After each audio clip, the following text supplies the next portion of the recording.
everybody, I'm Jeremy Cordeaux. Peter Clayton's behind the camera. I've got a scratchy throat this morning. Pete, you've had a cold. I hope I'm not catching yours. I hope you're not. Anyway, welcome to the Court of Public Opinion. If you're watching us on Facebook in the garage, thank you for joining us. We're here 5 mornings a week. What we do is to take, or thanks to Andy Martin, he takes the audio from our broadcast here on Facebook, and that goes out as a podcast. And I remind you that we are live and local on Friday between 9 o'clock and 12 or thereabouts. And you can call us and take part in the program. And anytime you want to go to this channel, I suppose it really is my radio station. It's called jeremycordeaux.com. It's a radio station online. And there's music and bits and pieces and old shows of the Court of Public Opinion. Anyway, it's growing, it's developing. Rome was not built in a day.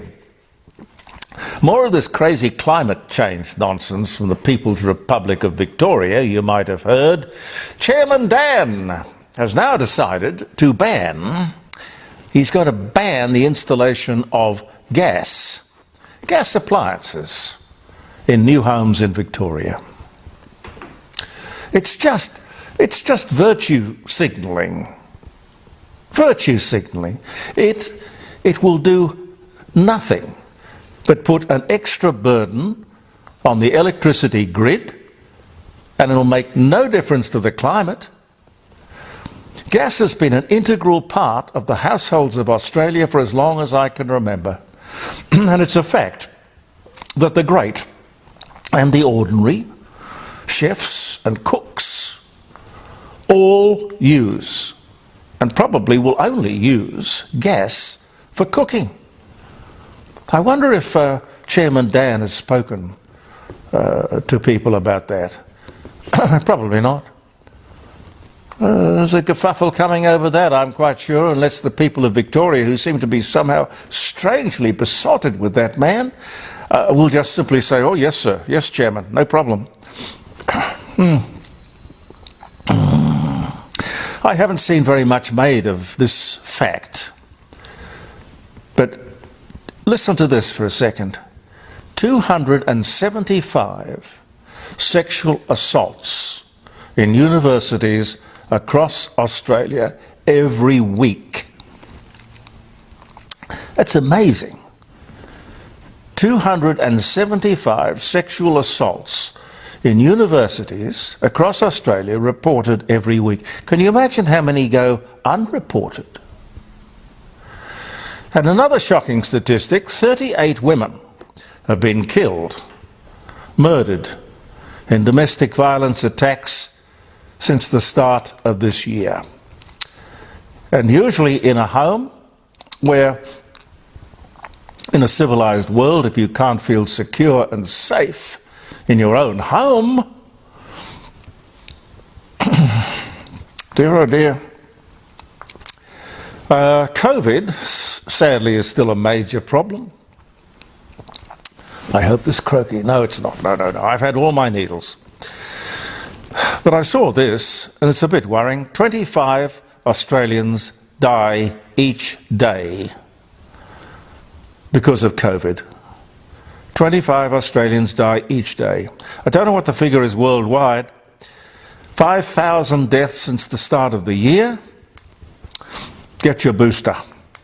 And don't think it's not out there. The virus, not the booster. Why would we have so many people, especially women, wanting to be tattooed in South Australia? I think we have the second most popular state for tattoos. And surprisingly, it's women over the age of 40. Would somebody please explain to me why? Why would anybody do that? I'd love to know. I don't know, Pete, do you have any tattoos? No way, never, no. I don't know why people would do it. Number one, it's expensive. Number two, it's permanent. Number three, it must be painful. And it does sort of mark you, you know, proclaim you, and not in a nice way. Some other things that I saw, which I thought I'd bring up. Captain Cook's Cottage in Melbourne, which was brought brick by brick from England by some rich entrepreneur. Lovely idea. Captain Cook never lived there. It was his parents' home. And of course, the politically correct in Victoria, and of course the Melbourne government, the council, with their cancel culture, want to get rid of it. I think it would be heritage listed. I don't know that they could touch it. God, if you're looking for a home for Captain Cook's Cottage, I'll have it. I'll take it. I'll put it in my garden. I'd love it. Captain Cook's Cottage. What a beautiful building. I don't know if you have seen a picture of it. I've never been there, but I've seen a picture of it. Lovely. Very small, but lovely. Probably, speaking of real estate, the strangest piece of real estate on the market anywhere in the world today is for sale in London. They want $25,000 and they stipulate American dollars. Well, they maybe think the Americans are a bit crazy, I don't know. Anyway, 25,000 American dollars for a flight of stairs. That's right, a flight of stairs. Now, why a bunch of stairs is called a flight in the first place, I don't know. But it's at the back of a building. And somehow they've managed to separate that little piece of the building and put it on a separate title. And then put it on the market. Now, that would strain the brilliance of any architect, wouldn't it? How could you possibly make a home or live in a stairwell with 4 flights of stairs going up and 4 flights of stairs going down?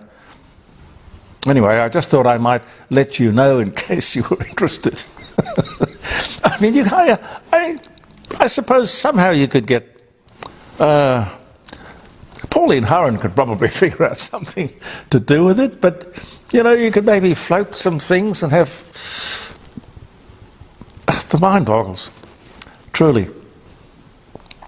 No kitchen, no toilet, no bathrooms, no, nothing. Just stairs. Cold, uncomfortable.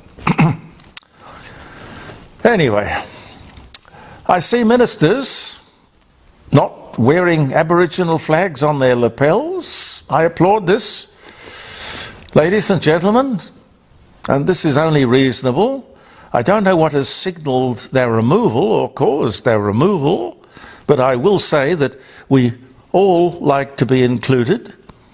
It's very inclusive of them, as we all like to be included. Keep it up, fellas. I see we are decarbonising our bus fleet here in South Australia.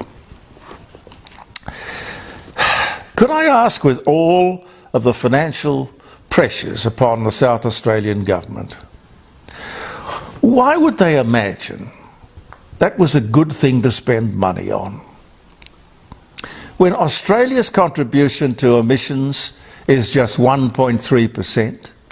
South Australia's contribution to global emissions would be, I'm advised, about 0.02%. Why do we allow these people to run riot with their stupid obsessions and ideology with our money?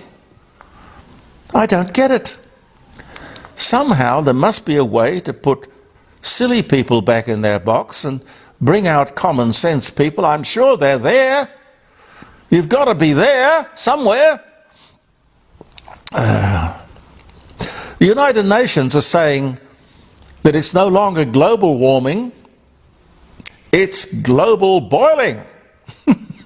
Global boiling. With all the things going on in the world today, the wars, the killing, the starvation, the brutality, the inhumanity, this Antonio Guterres, head of the UN, needs to refocus on what his job is, the one at which he is failing so spectacularly, and that is the entire purpose of the United Nations, which is to stop war and violence, because the hunger, the deprivation and every other nasty thing springs from war. But I don't know, Antonio, what's wrong? War's not sexy, climate is. Climate is changing all the time. We're coming out of an ice age. We're moving as nature is intending us to move towards I don't know what. And yes, if man made less of a negative contribution to the environment, it would be better. But keep it in perspective, for God's sake. Pretty simple. Some of these gambling statistics are horrific. I don't know if you looked at them or you saw them. Victoria leads Australia, and not in the best way. They are the biggest losers. $3 billion a year. $3 billion a year. The people of Victoria have lost $3 billion to the gambling industry in its many shapes and forms so far this year. Now that's just the money. How do you put a dollar value on the broken marriages, the lost jobs, the ill health, the damage to health, and the loss of homes, and the loss of property, the loss of children? Anyway, I might turn to the dates and tell you some of the things that we remember the day, the 2nd of August 4. Did you find out, Pete, why the 1st yesterday was Horse's birthday? It's just a traditional day, is it? Traditional, yes. It's to do with the racing industry more so, I think. So all horses get another year older, regardless of whether they are another year older, on the 1st of August. Huh. So you don't really want a horse born in July, for instance. Well, you can't always control these things. I know, but if a horse is born in July, it becomes a 1-year-old on the 1st of August. Yeah. Whereas it's only a month old. But that's the way it's set up. Okay, all right. I think horses are to be loved and cuddled and, just beautiful creatures. I don't know about making money out of them and racing them. I know a lot of people do, and a lot of people have it as their favourite occupation. Anyway, what can I tell you about the day? Lewis Carroll publishes Alice's Adventures in Wonderland, 1865. A red letter day. 1961, the Beatles' first gig as house band at the Cavern Club in Liverpool. I'll tell you what, Pete, I saw at Small and Whitfield a picture of John, George, Paul and Ringo, and their signatures all around, beautifully presented, lovely frame, picture of each one of them and the band collectively. Guess how much they want for it? They don't, well, it's going for auction. Yes. So nobody quite knows what it'll go for. A considerable amount, I would have thought. Yeah. $5,000. Yeah, well, I would think we'd get that. Yeah. I suppose so. But the thing about it... Two of them are dead, aren't they? Yeah, 2 of them are dead. 2 of them are dead. You can't go back and do that again. But in 100 years' time, will anybody know who the Beatles are? That's So you've got to ask yourself whether it's investment grade or just if you're a great big fan. I don't know. If you had Beethoven's signature, you might do all right. Yeah, Beethoven, Beatles. Yeah, well, look, who knows? As soon as I find out how much it went for, if it did go, I'll let you know. Alexander Graham Bell, Scottish-born American-British inventor, the telephone. He dies of diabetes complications at 75 in the year 1922. It's hard to imagine. So Alexander Graham Bell died about sort of 20 years before I was born. It's hard to put that. That puts it into perspective, doesn't it? Wild Bill Hickok, American cowboy and scout, shot dead from behind at the age of 39 by Jack McCall while playing poker. He held a pair of aces and a pair of eights. And that, to this day, is known as Dead Man's Hand, I think. Yes. Dead Man's Hand. He should never have been playing cards with his back to the door. Never play cards with your back to the window.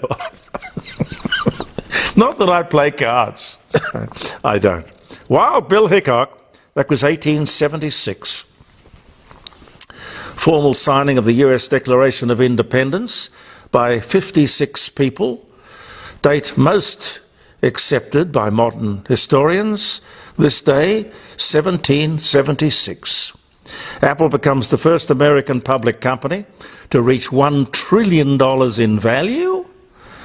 In 2018, Lieutenant John Fitzgerald Kennedy, PT Boat 109, sinks off the Solomon Islands in 43. This is where the Jap destroyer cut it in half. And legend was born. Bob Dylan makes a surprise appearance at the 10th high school reunion, his 10th or his high school, in Minnesota. It was 1969. Susie O'Neill, the Australian swimming champion, 1973, born in Queensland. The new cryptocurrency Bitcoin is created via a hard fork of Britain's blockchain technology and brand. 2017. God, I'd keep away from that cryptocurrency. Frighteningly dangerous. And uses a lot of electricity as well, too. God knows how. Peter O'Toole, the Irish actor, 1932, born in Leeds. American pilots, Jim Heath and Bill Burkhart, take off from Dallas, Texas, in the Old Scotsman, their modified Cessna 172, in an effort to break the airplane flight endurance record. They fly over 50 days, eclipsing existing records by more than 3 days. That was back in 1958, back in the day when men were men and movies really moved. Got to go. See you tomorrow, ladies and gentlemen. I'm Jeremy Cordo. Peter Clayton and I will be back. Believe in yourself, and goodbye for now.